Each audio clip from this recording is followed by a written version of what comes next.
नमस्कार दोस्तों, आपका स्वागत है परमात्मा आदि रुद्र चैनल महाकाल रुद्र के अंदर। आज हम दोस्तों जो टॉपिक है वो आप समझ ही गए होंगे।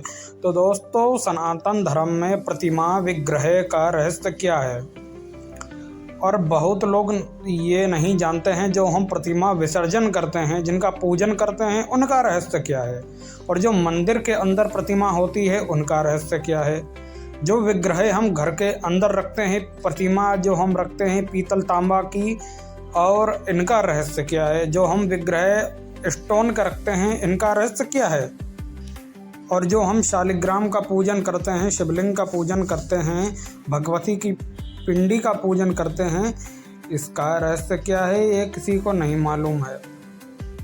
आज हम जो बात करेंगे इसी के ऊपर करेंगे कि इस चीज़ का रहस्य क्या है। बड़े बड़े कम्युनिस्ट कहते हैं कि तुम लोग मिट्टी की पूजा करते हो, उन्हीं मिट्टी की पूजा करने के बाद तुम लोग उन्हीं का अपमान करके नदी में बहा देते हो। पहले उन मूर्खों को जरा सा तो ज्ञान है नहीं दो पैसे का, तो उन कम्युनिस्टों की बातों को गधे की लात समझ के हम आगे को बढ़ाते हैं।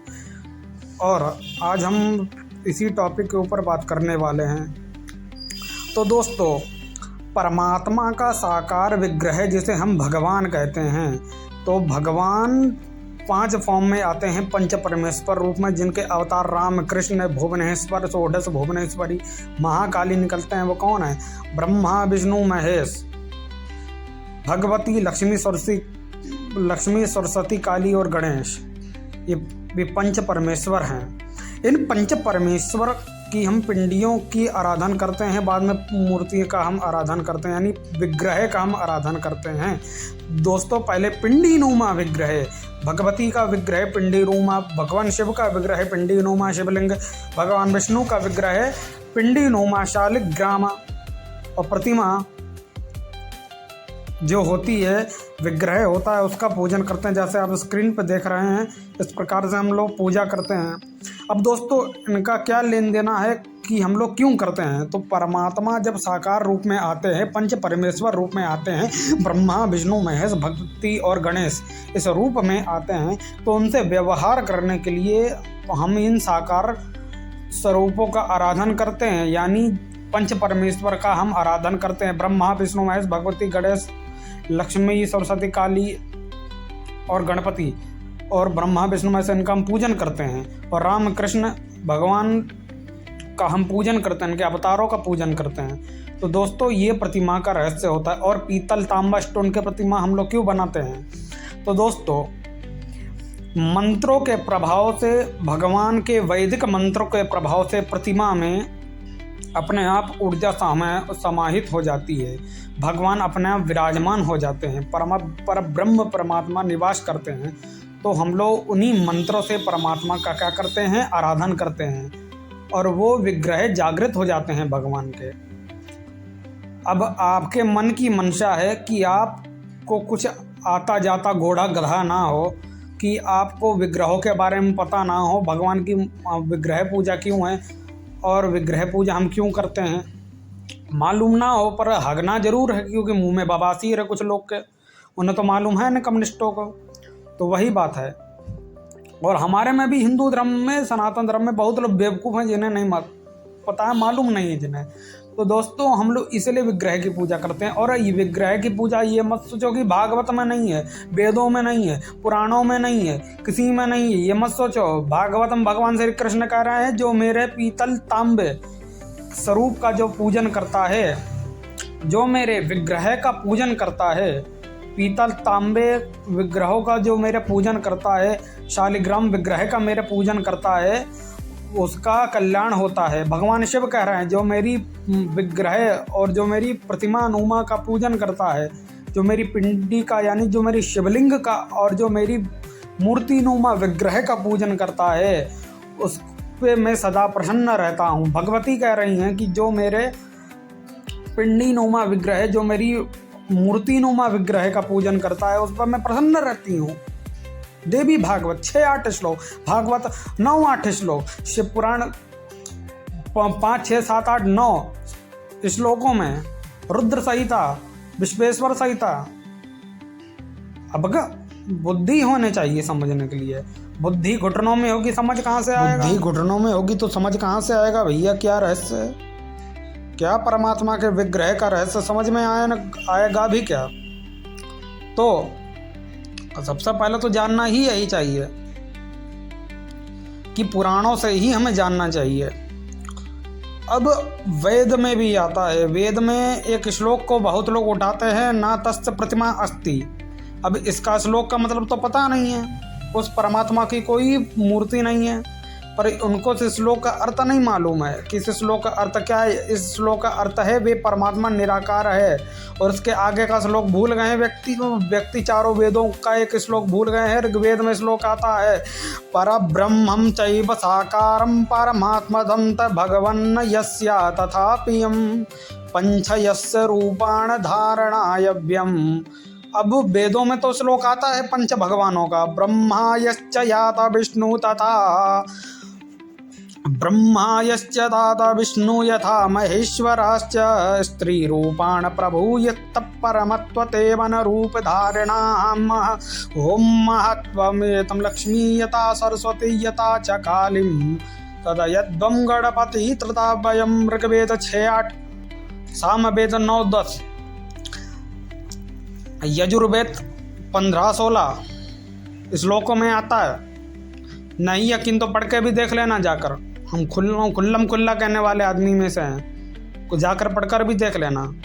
जो लोग सवाल उठाते हैं उनको पहली बात खुद में नहीं मालूम है, खुद में वो अनपढ़ व्यक्ति जिन्हें वेदों को नहीं पढ़ा है, वेदों को नहीं पढ़ा, पुराणों को नहीं जाना, उपनिषद को नहीं जाना, गीता को नहीं जाना, वो सबसे बड़े महामूर्ख हैं जो ऐसे बिना जाने सोचे समझे जो सवाल उठा देते हैं।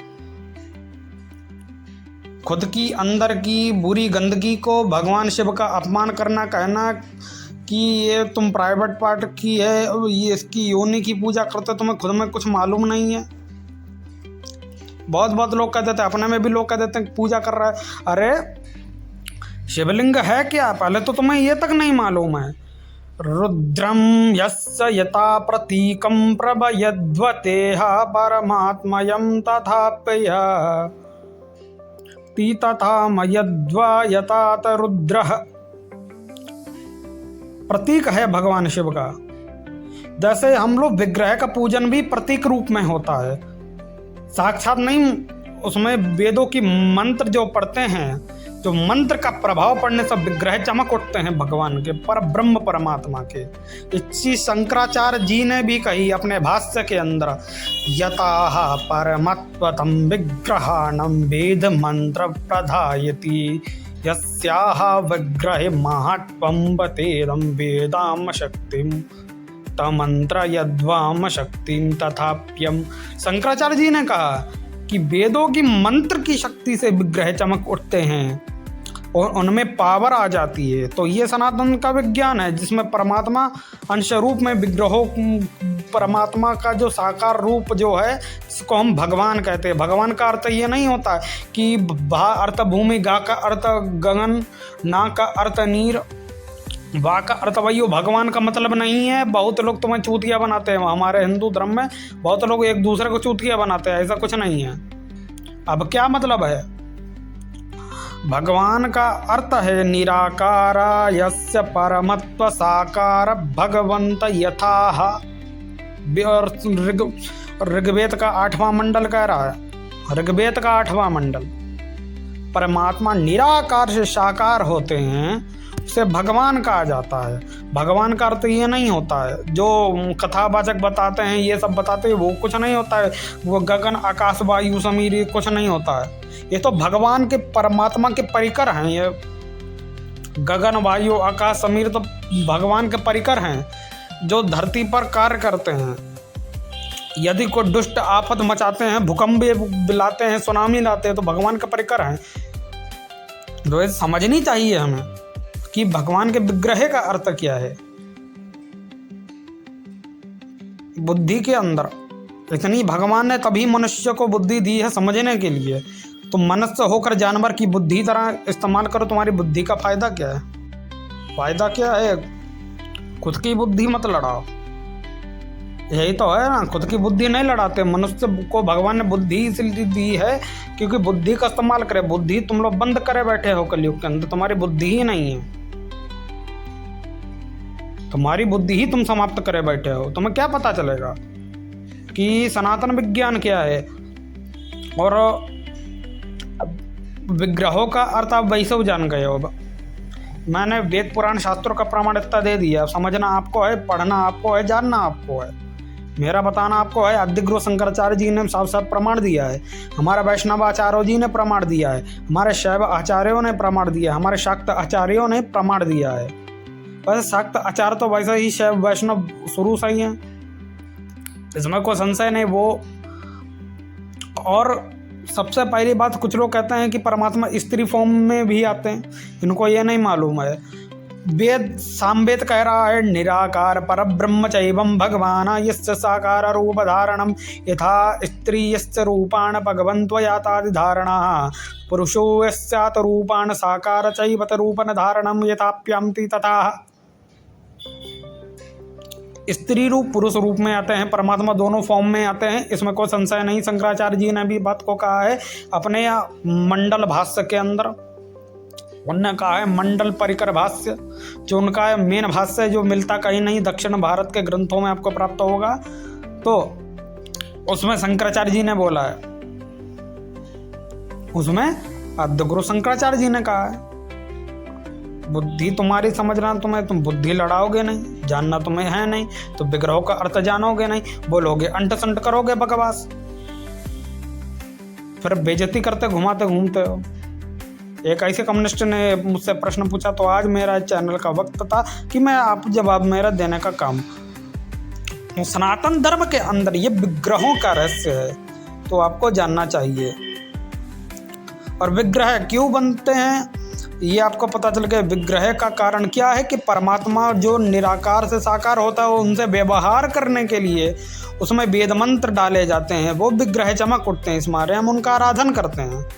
और दोस्तों, मेरा आपको चैनल अच्छा लगा हो लाइक एंड सब्सक्राइब करें, कृपया शेयर करें, कृपया मेरी जानकारी आपको अच्छी लगी हो तो कमेंट भी करें, हर हर महादेव जरूर लिखें। और दोस्तों, कोई भी जुड़ा हुआ प्रश्न हो वो मुझसे पूछा, मैं आपको ज़रूर बताऊंगा अलग से वीडियो बना के। हर हर महादेव।